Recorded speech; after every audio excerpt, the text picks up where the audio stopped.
Alright, what's going on, everybody? How you all doing? Welcome back to the Fanatical Viewing Podcast.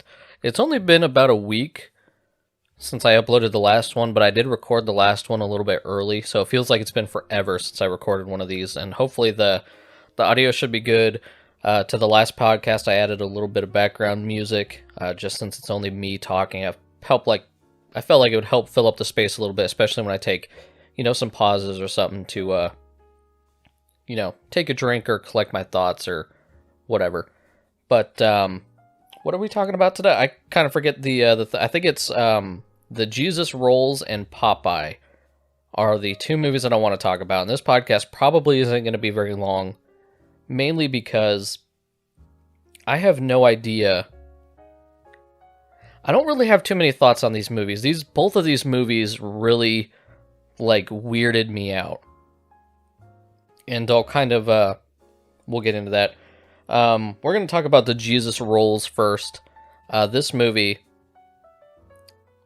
was not good. This movie is fucking weird. I really have to question why, is it John Turturro? Is that his name?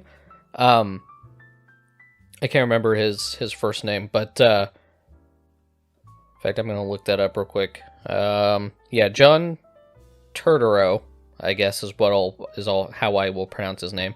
I guess I don't understand the thought process behind taking a character that he played in a movie that a lot of people didn't even love until many years after the movie came out. I love The Big Lebowski, but that movie did not get a lot of love when it first came out. It took a while for that movie to find its footing, so it's hard for me to imagine why he would want to take that character from this movie that nobody really cared about when the movie came out. And I could see him being like, okay, people enjoy this movie now, I'm going to take advantage of that fact, and I'm going to take the character that I played and make a movie. But then you make that movie and have it have nothing in common or have it connected in any sort of way to The Big Lebowski. It just makes no sense. There is one bowling scene in this movie, and I swear to God, it is just a couple minutes long. Other than that, you do not see this motherfucker. You do not see this motherfucker bowl other than that one scene. There is a scene at the very beginning of the movie, the first scene of the movie, basically, where they mention bowling. Because basically, John Turturro's character, I'm just going to call him Jesus, Jesus is getting out of jail. And I don't remember how many years he was in jail. I want to say it was 20-something maybe.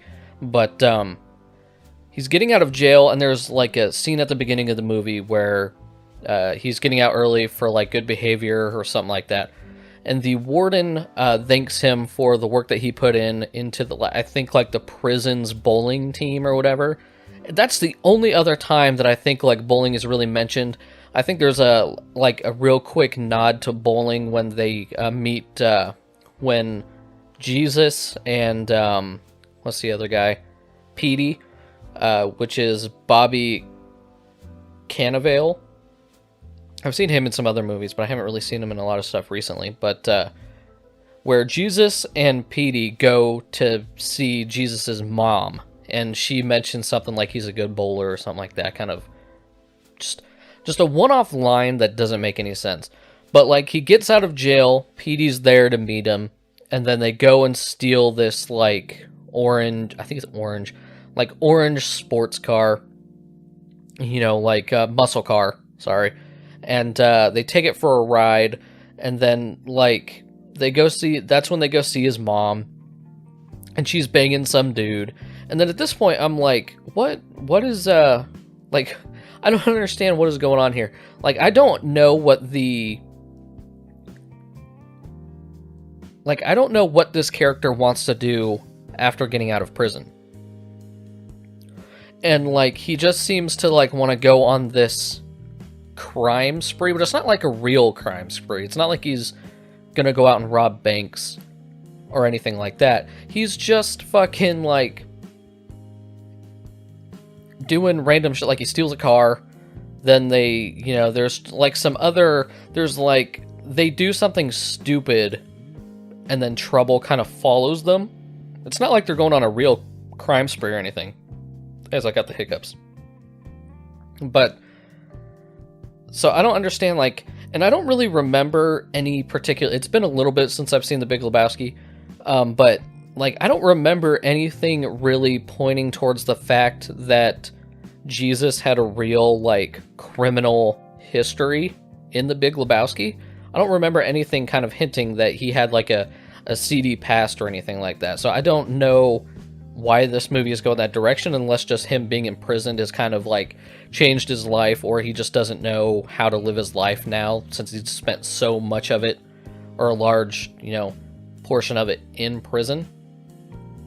But I don't understand why they would, like, go, like, he would steal a car, then he goes to his mom's house, and she's in the middle of banging somebody, because I guess that's just kind of her thing. I don't know if they explicitly kind of, again, I've only seen this movie the once, but I don't know if they explicitly say, like, okay, his mom is a, like a classy prostitute or whatever, but I don't know, this movie's fucking weird.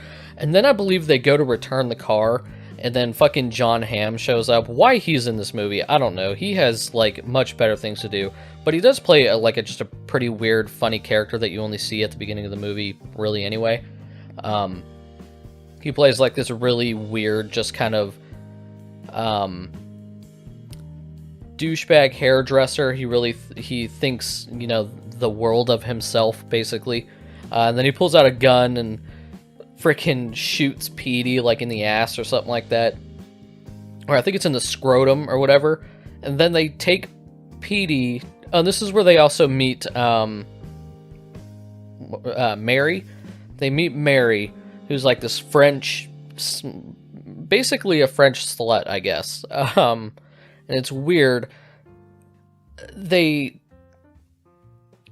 they take Petey, they go to like a car place or whatever. They want to, before they return the hairdresser's car, they want to basically rig it, I think, where the brakes don't work or whatever, so they can hope to off him, but not directly, I guess. But then they take a trip to like a doctor and to get Petey stitched up because he got shot. And this is a fucking weird ass movie. They basically steal the money that they have on hand or whatever. And then I'm kind of skipping ahead here because it's hard for me to remember every single event that happened in this movie, because this movie just fucking doesn't make any sense. But eventually I guess they return the car, but then I guess John Hamm just ends up selling it, so they can't even, like, get their revenge or whatever, and Petey's kind of pissed off about that, which is weird, and that comes back later in the movie, which I don't know how they didn't notice this at the end of the movie, but whatever. Let's see. They end up going to, like, a little cafe restaurant thing, and I think Marie ends up going to the bathroom, which I think is weird. I think they end up going, I think Marie's like goes to the bathroom to try on some clothes or something like that. It's a weird fucking movie.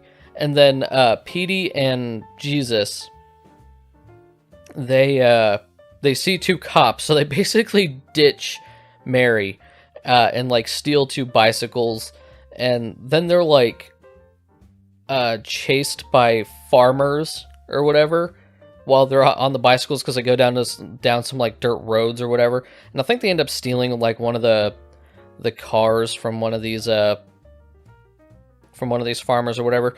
Meanwhile, it goes back to Mary a little bit earlier on, and like it shows her basically running out on the tab at the restaurant or whatever, and she gets chased by like the waiter that works there or some shit.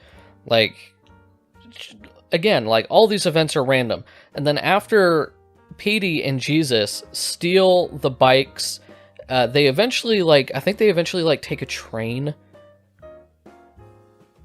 They board the train, and then they get off and find this lady who's just breastfeeding her child in like a train station, which is fine. There's no problem with that. But like these two creepy guys just walk up to her and just start talking to her nonchalantly. Like, it was weird. And then out of nowhere, Marie finds them. Like, I don't know how she found them. I don't know, like there's no way that she could have found out that they stole some bikes, went down a dirt road, took a car, then drove said car to a train station, took the train to who the fuck knows where. I don't even know where at this point, and then takes the train herself and meets them at the same train station. Like, how did she know they were there?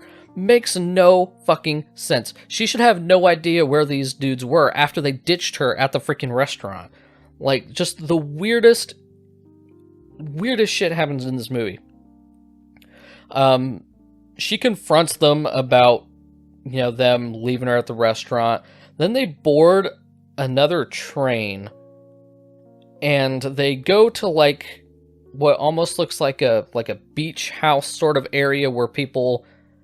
It kind of looks like a place where rich people would have their, seafront vacation houses, but they're not, like, super fancy mansion houses or anything like that. They're kind of like, kind of old-timey seafront houses.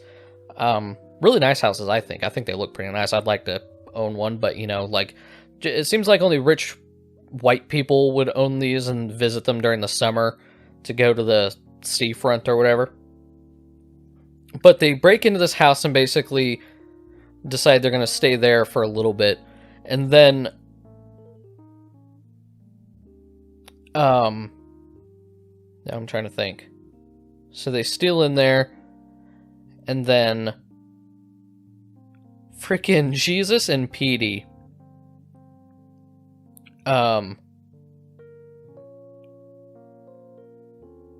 they like take a shower together or something like that. They're taking a shower or a bath together, so you see both of them just naked in the bathroom, and then they both get into like Jesus, I think, wants to have like some weird gay moment with Petey, and then Petey wants none of it, so he just runs outside and they run toward, like, down the beach or whatever.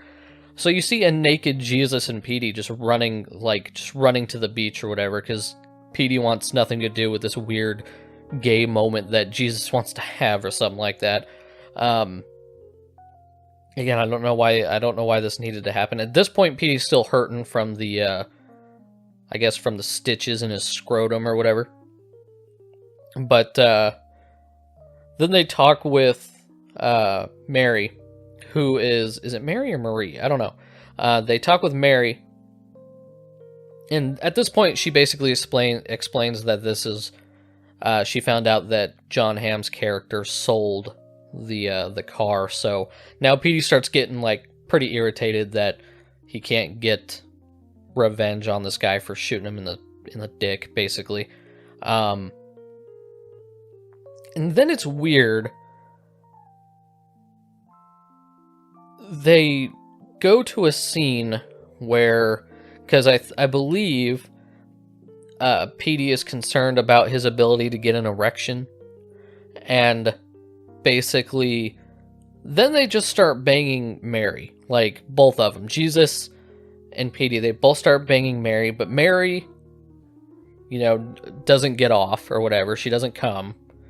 I hate saying that word, just sounds weird, especially when you say it in context, but she doesn't come, and I think she explains at this point that she never has, and she's had sex with like thousands of men or whatever like that, and not once has she ever come. She just can't seem to do that. And now I think like Petey and Jesus are a little upset about that, and I think they're also kind of a little bit weirded out about it at first, that she's literally been with like thousands of men. But then they talk about wanting to get revenge on the hairdresser, so they break into the beauty salon that John Hamm's character owns. They steal the money, And this is another weird thing, is I think Mary gets obsessed about kissing for some reason. Like, she's had sex with thousands of men, but then she gets this obsessed about wanting to kiss these guys or something like that. I don't particularly know why. I believe she thinks that may be the key to, like, her coming or something like that. Like, and I don't know why, but I think she thinks if she can kiss somebody, because I think at one point, maybe, I could be wrong about this, she says she's never been kissed before, which is weird. But then they're breaking into the hair salon, and I think Mary gets in this weird, like, horny sort of, like, breaking into this place and stealing the money is kind of like turning her on or whatever, and she wants them to kiss her. And then she's kind of like, the alarm is going off in the shop, so she's fucking, like, freaking out, telling them to kiss her. She won't help or turn off the alarm until one of them kiss her. And then they, like, strap her to a chair, and then they just leave. And then this is when we get to the bowling scene, which is literally just them playing bowling, seeing these two chicks. There's, like, a dance number, and then they end up yelling at Jesus and PD after this dance number. For what reason, I don't really know. Like, I understand if they didn't want to get with them, I get that, but, like, why do the whole dance number? It's really, really fucking weird. And after this next part of the movie, I have no fucking idea. This was one of the weirdest parts of the movie. And it felt like, tonally, it felt completely different from the rest of the movie. They go to a woman's prison, or something like that. I don't remember why they're there. But this one girl, Jean, she gets released. I think that's what her name is, Jean. I don't know if that's how it's pronounced, but she's released. She's been in prison for I don't know how long. And then they, like, offer to give her a ride. They buy her, like, they buy her clothes, and they take her to the beach and a restaurant and stuff like that. And what is weird is, like, the whole time she's super, like, she's very stoic. She doesn't really give a whole lot of emotion. She doesn't really do a whole lot. She's just very... I don't know, it's weird. She's like, she doesn't really show any emotion. It's like she doesn't want to. It seems like she's in her own thoughts most of the time, which makes sense for what happens after they get to the motel. But, like, I'm just sitting there this whole time and, like, I don't know if this is how a lady would, I don't know if this is how any lady would react after getting out of prison for so long. Like, just being this really weird, she's not really saying many words, she's not even giving them her real name or anything like that. She's not giving them any information, she's being really stoic, being very standoffish, acting really weird. So I was like, something's going on here. And then all three of them eventually go to, after the whole beach and the restaurant and the clothes and everything, they go to a motel. And just all three of them have sex with each other. They just have a threesome. They don't really show it all that much. They show, like, the beginning portion, but then it fades off to, like, when everyone's sleeping or whatever, like you would expect. And then she wakes up, what I'm assuming would be a couple hours later. She just gets up, and she has a gun. I don't remember where the gun came from. I remember the gun came from somewhere. I feel like maybe Jesus gave it to her or something, but she ends up taking the gun. She goes into another room, because this is a hotel where I've never seen a hotel that's like this. Motels, because they go to a motel. But I've not seen many motels that are like this, where they have the two rooms that are, like, connected just by a single door. It's two separate rooms, like two separate hotel rooms, but they're connected by a single door. I've been to hotels that do that, especially for, like, family situations. You could have two hotel rooms that are side by side, and then you could go into either one just by going through a door. I've never seen a motel like that, though. I thought that was kind of weird, but so the rooms are set up like that. She grabs the gun, she goes to the other motel room, and she sits on the bed, and then you hear a gunshot. And then Petey and Jesus wake up and look into the other room, and they see her dead, and they fucking freak out. And this scene was kind of funny. It's kind of like the camera shifts to a camera view from outside the motel, like on the second floor.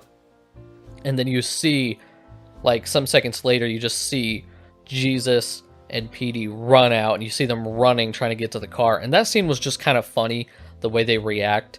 It was just like, not how normal people would probably react. You know, they fucking book it and then run away. They don't report it or anything, obviously, because they're probably still being chased by the cops or whatever.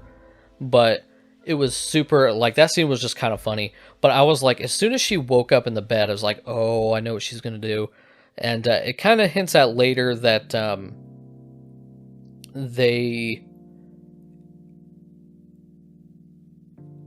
I think it might be when they reunite with Marie.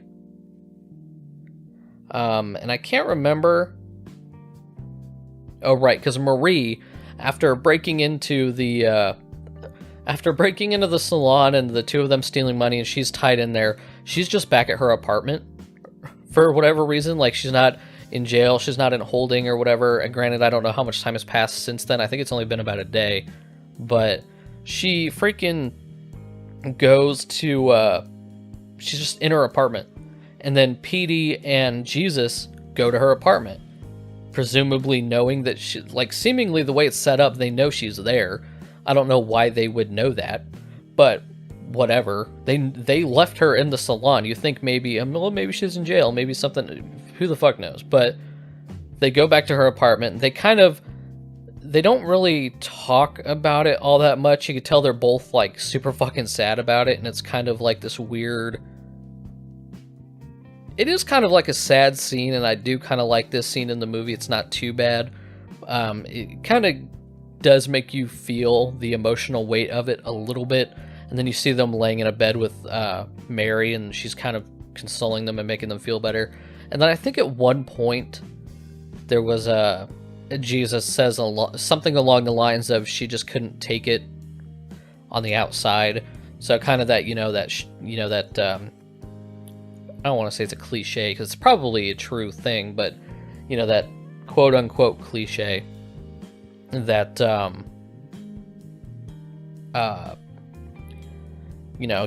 when you're in prison for too long, you don't know how to live on the outside, so it was easier for her to kill herself. Something like that. And I believe Jesus says something along those lines. He kind of says a line like that. But then they find out, because I think they take Jean's, maybe Jean is her real name. I can't remember what was the real name and what was the fake name as I try to readjust my chair. But I think they end up taking her belongings or something like that. And they look, and there's like a stack of letters that I think she wanted to send but never did, or something like that, or letters she was going to send. I don't know. Or maybe it was letters she received. But they find out she has a son. That son was also in prison, and he is getting out of prison the next day. And they go and pick him up. And he is kind of like the mom, but even more weird. He's just very, like, stoic, doesn't have a lot of emotion, says very straight to the point things. And they take this kid, and they basically... Jesus, Petey, and Marie start this weird kind of, like, family together in the cabin, like in a cabin in the woods. And they take this guy there, the kid of Jean, whose name I don't remember, and Jack is his name. And they take him to this cabin, and they're just like, they share everything. Even Marie, they share Marie. They all just fuck Marie. And Jack goes and fucks Marie, and she comes for the first time after banging this dude. And Jesus and Petey are by, like, the lake. They're just, like, fishing or something, or they're just sitting there. I can't remember, but they're, like, by a lake, and she comes running towards them, fucking celebrating the fact that she was able to come or whatever. And Jesus and Petey are like kind of pissed about it. They're like, what the fuck? Not like super pissed, but they're like keeping it in. It's like kind of a shocked sort of pissed, And this scene was kind of funny. Just the way their reactions, the way the acting here was kind of funny. Not to say that any of this was good, because it's not. But it's the acting was pretty funny. And I think Jack calls for Mary again, and then she goes off running to bang him, and then you see that basically these two just keep banging like several times, and then eventually we get to a point where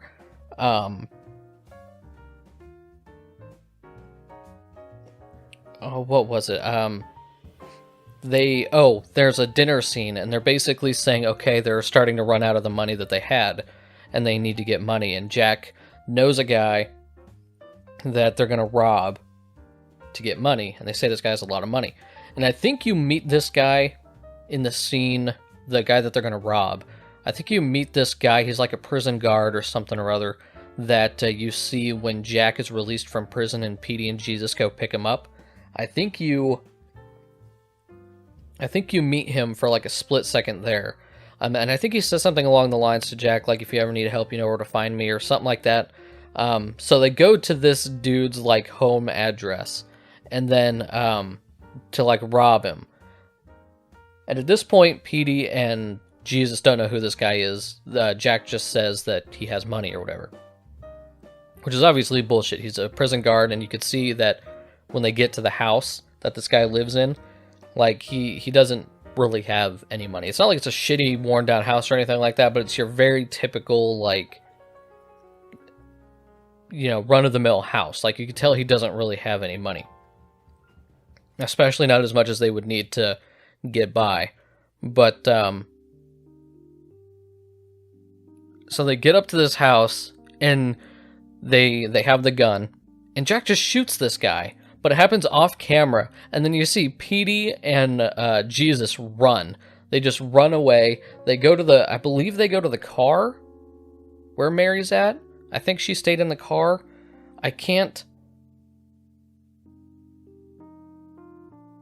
remember. Or no, they steal a car, but I can't remember how Mary got there. I don't know if they go and pick her up. I can't remember exactly, but it's Petey, Jesus, and Mary. They steal a car after Jack shoots the dude, and then they're basically running away now. And all their faces, except Mary, all their faces are in the newspaper wanted for murdering this dude. And you never see Jack again at this point. I'm assuming he gets caught by the cops. I'm assuming he gets arrested or whatever, but you see all three of their faces in the newspaper the next day when Jesus is looking in a newspaper when they stopped off at a gas station or something like that. And then they try to get Mary to leave because she's not wanted, she's not in the paper, so they try to brush her off, but Mary doesn't want to leave them. And then I can't remember if it's in the car that they stole, and if it's before the gas station or after the gas station, because they end up stealing another car, like a smart car, like one of those small smart cars. But at one point, either before they get to the gas station or afterwards, they start, like, fucking in the car or something like that. And I guess, actually, like, Mary can actually come now, regardless, because it seemed like the sex was more enjoyable in that little scene of the movie. So I think she can just come now, I guess, which, cool for her, I guess, but they just start having sex in the car. Actually, I think that happened before they got to the gas station. The sex scene, then the gas station, then they steal a smart car, and they're driving, they get to a lake, and, because Mary has to, like, pee or something like that. I think she has to take a piss, and you can see at this lake there's a family, like I think a dad and maybe his two daughters, or like a dad, a wife, and a mom. I can't remember, but a guy and two women, and You see them, they're like on a kayak out in the lake, and then you can see their car, which is the orange muscle car from the beginning of the movie that John Hamm's character sold. Somehow, Petey and Jesus and Mary don't notice this. They don't notice that it's the same type of car. They don't even, like, I can understand their reasoning for not believing it's the same car, because there are probably a lot of other cars that look like that, or at least, I mean, maybe not a lot because it was an older style muscle car, but there are other cars like that. So I can imagine them not really assuming that it's the same one, but they don't even say anything to make them believe, to say like, oh, this car looks like that one from earlier in the movie, or it looks like exactly the same, or hint that it's the same style of car at all. I think one of the characters does say afterwards, when shit hits the fan, which I'm going to get to, I think they do say they thought the car looked familiar, and I think somebody says, well, why didn't you say something? Something like that, but at that point it's too late. There's no point to have that line. But so they park the smart car next to the muscle car, Mary has to pee, she does what she does, then they both steal the orange sports car again, while like happily waving to the happy family that's on the lake in the kayak or whatever, or on the little boat, and then they just drive off in this muscle car, and then you see them kind of traveling on the road a little bit, and then they try to slow down, and of course, what did they do at the beginning of the movie? They cut the fucking brake lines. So, of course they don't work. The car crashes in a tunnel, so you don't see the actual car crash. Like, the camera is, you see them, I think you see them, like, he's mashing the brakes, it's not stopping, they're kind of freaking out a little bit. They start to go through a tunnel, and then the camera goes to the other end of the tunnel and points towards the camera, and the tunnel is pitch black. And then you can see a little bit of the road that leads up to the tunnel. But it points down the tunnel, which is pitch black. You hear the car crash, and then you see like a tire roll down the street. And then I think Jesus, Mary, and Petey, they just start walking. They come out of the tunnel, and then they just start relax. Like they sit and relax, or I think it cuts to them relaxing on like a side street, like guardrail sort of thing, and then they're trying to hitchhike, and that's where the movie fucking ends. That is where the movie ends entirely. Nothing after that, nothing in the credits. I don't know why there fucking would be, but that is just where the movie ends. The weirdest fucking movie. No relation to The Big Lebowski whatsoever. It's like John Turturro wanted to take the character and just do something with it. I don't know why, and I don't know why that something was just random fucking events of the most random shit I've seen.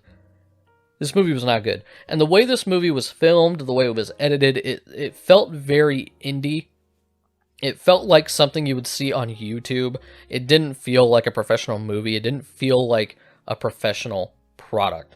This was truly one of the weirdest fucking movies I've ever seen in my life.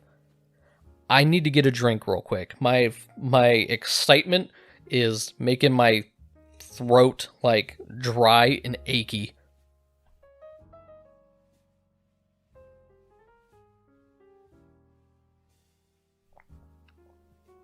Okay. Oh, that was refreshing. Okay. Enough of that fucking movie. I can't believe I rambled on for 34 minutes about that freaking movie. That in and of itself surprises me. The next movie I want to talk about, which I probably will have less to say less to talk about, because not a whole lot happens in this movie, and it's just really, really weird. We're going to talk about the live-action Popeye film from 1980, starring Robin Williams and Shelley Duvall. What the what in the world is this? Okay, so part of me really likes the movie because it's fucking weird, and I like the practicality of it. You know, it's 1980, they didn't really have any CGI or anything like that. So basically everything in this movie is practical. You know, the octopus at the end of the movie, practical. They actually had an octopus. You know, there's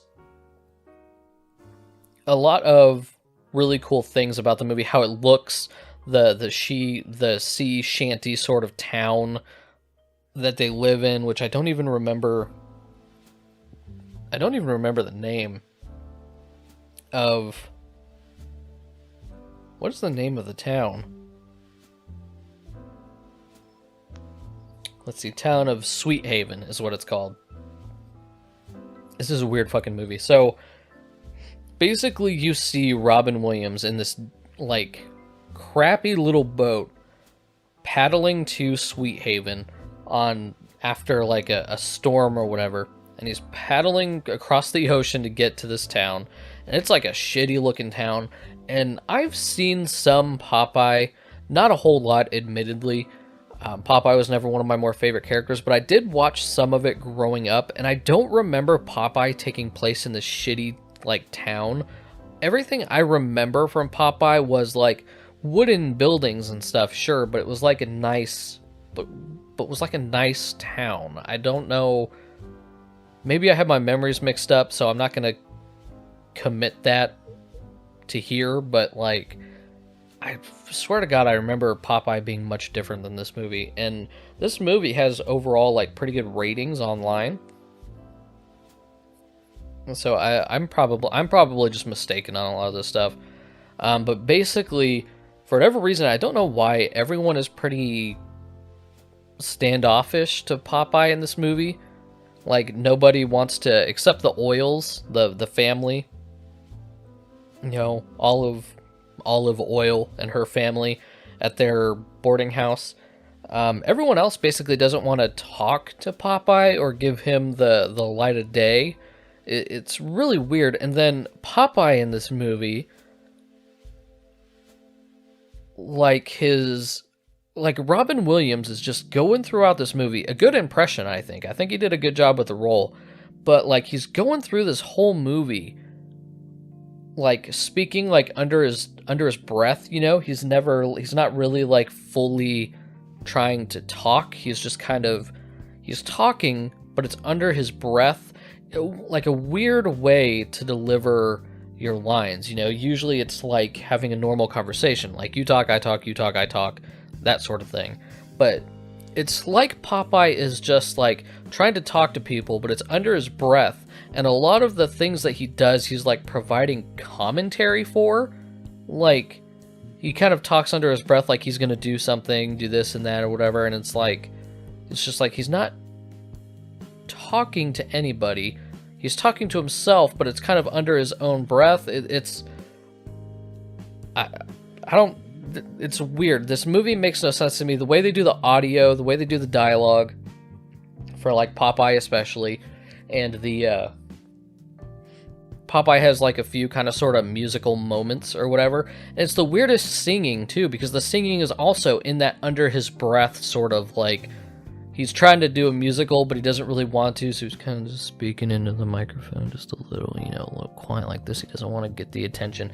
But, you know, he's still doing all the, like, the kind of, not so much dance moves, but kind of, you know, moving around the set, twirling around the fucking wooden support beams, like in that betting, the horse race scene in the movie, which is fucking weird. But, so, like, we meet Popeye. He eventually gets to Sweet Haven. He goes to the boarding house, which is owned by Olive's family.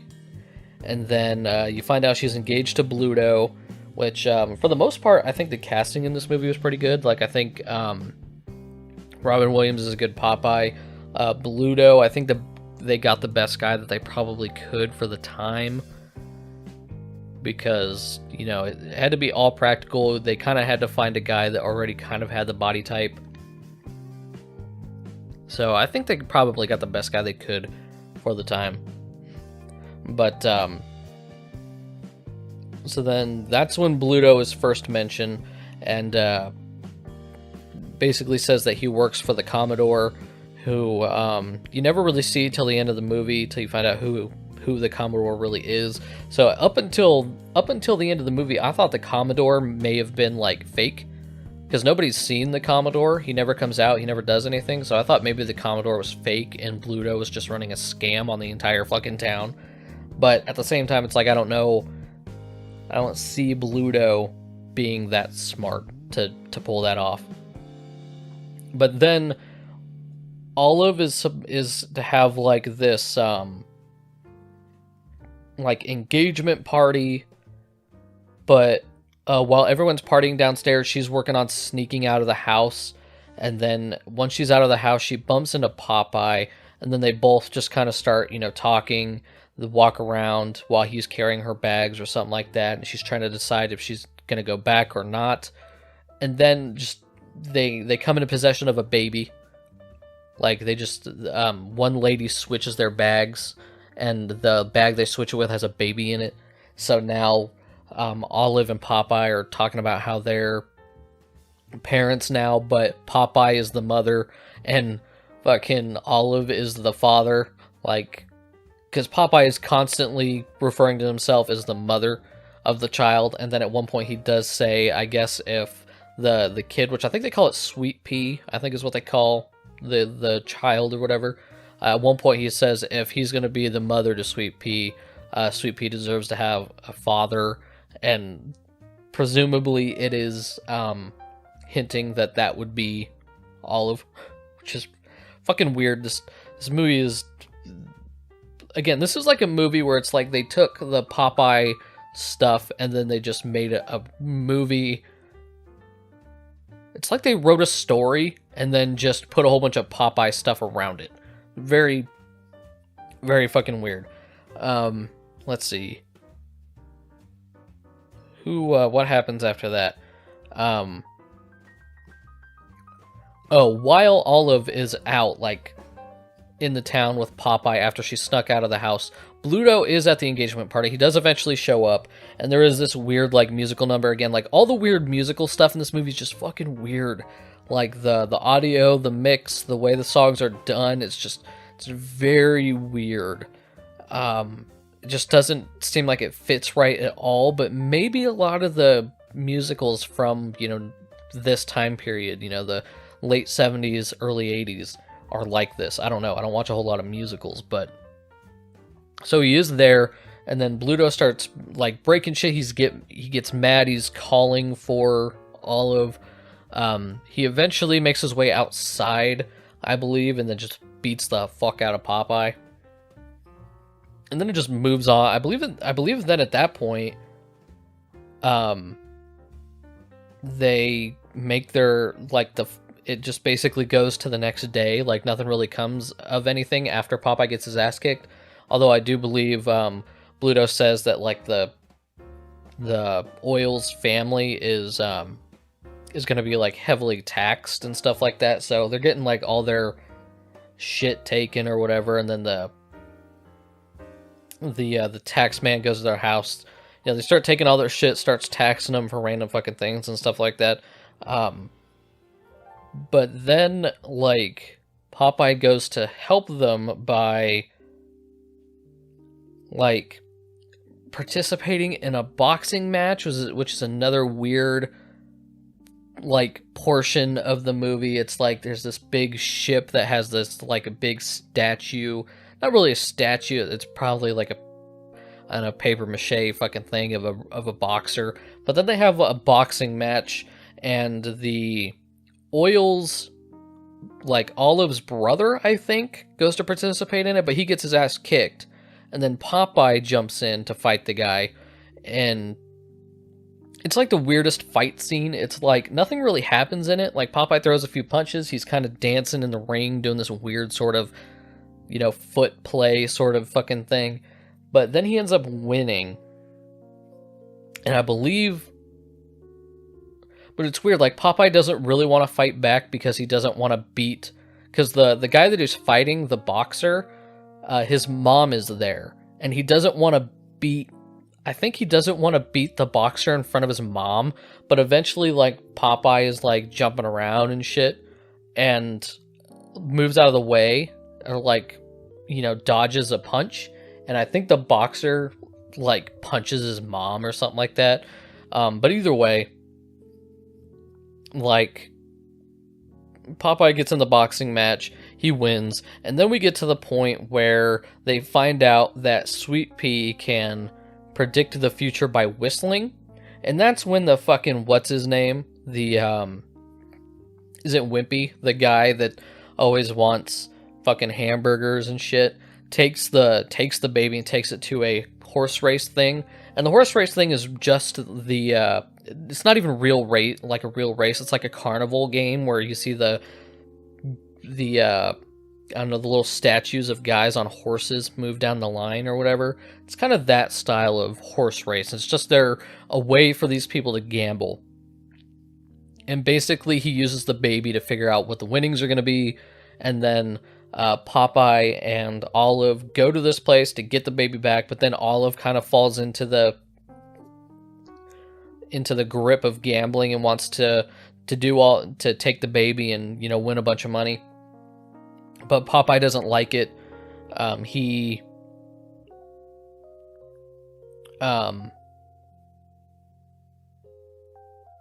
see. I'm trying to remember. Popeye doesn't like it. Then I believe he does that little musical number around the horse race place or whatever. And then I think he takes the I think he takes the baby and then he just leaves.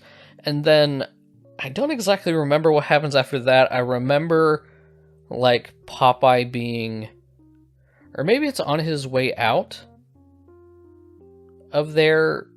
Like, Popeye gets frustrated or whatever, and he takes the tax man and, like, throws him into the water, or, like, he does something. And then I think the taxman goes down like this huge slide thing and gets thrown into the ocean. And at that point, Popeye gets the respect of the town, because, you know, that he threw the taxman in the water, you know, no more taxes or whatever, just kind of sticking it to the man. And the town kind of starts respecting Popeye more. And Bluto doesn't like that. So Bluto gets the fucking hamburger guy to steal the baby in this chaos of, you know, the town people accepting Popeye. They kind of take him and lift him up into the air, and in the confusion, the fucking hamburger guy takes the baby, takes it to Bluto, and takes it to the ship, to the Commodore ship, where he meets the Commodore. And then you see that the Commodore, and you know throughout the whole movie, Popeye's searching for his father or whatever. He just knows that his father is still alive after all this time. And the Commodore turns out to be Popeye's father. And you can see they look alike, they talk alike, they have the weird fucking arms or whatever.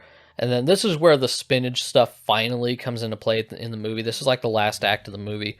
It finally starts coming into play, which is, you know, weird. I don't know if this is what happened at the beginning of the Popeye series, like if Popeye didn't like spinach and something had to happen for him to take spinach, and then he got strong, and then he started, you know, spouting the, you know, the faith of spinach, you know, but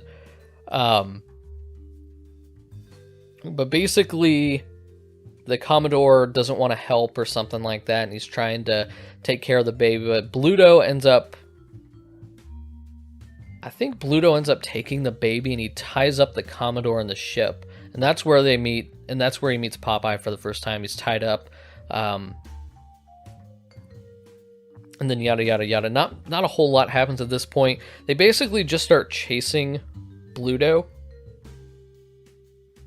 And I believe that, yeah, Bluto kidnaps Sweet Pea and Olive, but I don't know if I can't remember if he kidnaps Olive, like, intentionally. It may have been, like, an accidental thing, but they, basically, Bluto is doing this because, at this point, he's doing this because he's trying to get the Commodore's hidden treasure, which the Commodore mentions a couple times. a little bit later in the movie once you finally see him. And somehow, some way, this baby, because the baby can predict the future or whatever, knows where the treasure is. So basically, they ask the baby a bunch of questions about the treasure, or Bluto does, I think. And then once Bluto gets the right answer, the baby whistles. So that's how he knows where the treasure is. Makes no fucking sense. That's not telling the future. That's just like... That's not so much telling the future as it is just kind of just like basic prediction, you know? But whatever. Unless the baby can see into the future and when the treasure was found, but the treasure can only be found with the help of the baby who can see into the future. Like, doesn't make any fucking sense. Weirdest fucking story for a movie. I guess maybe not the weirdest if you compare it to like the Jesus Rolls, but the Jesus Rolls doesn't even have a story. It's just a random, bunch of events that happen back to back. But anyway, so Bluto takes the baby to go find the Commodore's treasure, and it leads them after like this weird, pathetic boat chase. They get to an island, and they get to this item, and Popeye and Bluto basically start fighting or whatever. I think they have a little bit of a sword fight. They're kind of all over the place. In the meantime, there's this I think there's this octopus that's trying to get all handsy with Olive, which is a little weird. And but Popeye starts losing to Bluto. But Popeye's dad retrieves his treasure and opens up the chest, and I don't even think it's a chest. I think it's basically like a suitcase, and it has like random shit in it. It has like some cans of spinach in it, maybe like a shoe or something like that. Whatever, fucking weird. But there eventually Popeye gets a hold of some spinach, and Popeye finally takes the spinach. And what's weird is, at this point in the movie, we know that Popeye has stated that he doesn't like spinach and he doesn't want to eat it. So basically, Bluto, being the mastermind of his own failure, says, "Oh, Popeye." At this point, Bluto is holding Popeye, like has him in a chokehold or something like that. And at this point, Bluto says, "Oh, you don't like spinach, huh?" And then basically shoves the spinach down Popeye's throat. And this is where Popeye, like, where you would normally see him, like, get super buff and start kicking ass. And he does this, but you never see it. Like Popeye is, like, I forget exactly what happens, but I think Popeye gets, like, thrown into the water after eating the spinach, and then he gets buffed, like, underneath the water. So the first thing he does is Olive is in trouble from the octopus. The octopus is trying to get its tentacles all over Olive. And then, so you see underwater, Popeye beats the shit out of the octopus. And you never see Popeye in full body at this point. You do see at one point, I think, like a big fist come out of the water, because he does, I think, punch the fucking octopus like way up into the sky, and he goes fucking flying. So you see that, and then, like, that's it. There's no fight between him and Bluto. Bluto runs off scared in like a yellow sailor's costume, because they say he turned yellow and ran or something like that. So you see Bluto swimming away in a yellow, like, sailor costume. And then you see Popeye, of course, like, it's very easy to tell that he's standing on a platform underneath the water, because this is where you get to the ending credits, and then there's like this musical number at the end of the movie. And Robin Williams as Popeye is just dancing around doing a little song or whatever. It's actually the Popeye the Sailor Man song at this point, and like, that's the end of the movie. You never see Popeye get like super buff or anything. Again, I know this was 1980, they probably couldn't do that as well as they wanted to, but they do. They never show it. It's all underwater, and he never actually fights Bluto again. Bluto just swims away, scared. The only thing that gets his ass kicked after Popeye takes the spinach is the octopus, which takes like one punch, and I think that's it. And then you have the musical number with the Popeye the Sailor Man song, and then the movie's just, and then the movie's over. Like, it is a weird movie, and I look at this movie and I look at it online and I see the ratings that it has and what people think of it, and it seems like for the most part people kind of like this movie. I look it up online right now. Usually the Google search will show it for you right away, but on Rotten Tomatoes, looks like the movie has a 63%. Which is surprising to me that this movie would have that much. On IMDb, it looks like it's at 5.3. Like, I'm surprised people think that highly of the movie. I don't hate the movie. It's just a very weird movie that doesn't make any sense to me from a musical standpoint, an audio mixing standpoint, a story standpoint, from a Popeye standpoint. The movie just, like, makes no sense. And like I said, the movie could be closer to Popeye than I am really giving it credit for, because I'm not too familiar with Popeye. Like I said, I only saw it a little bit when I was growing up. He wasn't necessarily one of my favorite characters or anything, so I could be way off on that. It could be closer to the Popeye, source material than I really know. But anyway, what a weird fucking movie, though. But the acting overall was good. I don't know. I think Shelley Duvall fits the character of Olive. I think she kind of looked the part, because there was this thing where, like, Shelley Duvall was not really a pretty lady. So, like, she was kind of like, not that she was ugly or anything, but she has a distinct look. So, like, she fit the look for that pretty well, but I'm surprised, like, that she was cast in, like, The Shining, for example. I'm surprised she would have been put in that movie. I'm surprised they didn't give, like, Jack Nicholson, like a legit, like, hot wife, like a woman that people generally agree is pretty hot, But anyway, Shelley Duvall was, like, perfect for just, like, in terms of, like her acting was good. In terms of looks, I think she fit Olive, like, pretty perfectly. And she did good in this movie. I think she's a good actor. She's a very distinctive looking lady, though. But I think that's all I have to say about Popeye. Weird fucking movie. I don't know what to... more than half the time, I don't know. Like, I don't know how to feel about this movie. Like, I feel like on one day I could hate it. I'd say that movie's fucking retarded, but on a day like today, I'm just like, I don't know how I feel about it. It's a weird movie. It makes very little sense. And it's one of those movies that while I was watching it, I was like, what is the purpose of this movie? Even with something like the Jesus Rolls, I can say, I see the purpose. I see why this movie was made. I don't agree with the reason that it was made, but I can see why it was made. This Popeye movie, I don't understand, like, the purpose for this movie's existence. It is so weird. There's so many aspects of it that seem like they were almost half-baked. And it really feels like, I don't know, almost at times like an art house film sort of thing. It's weird.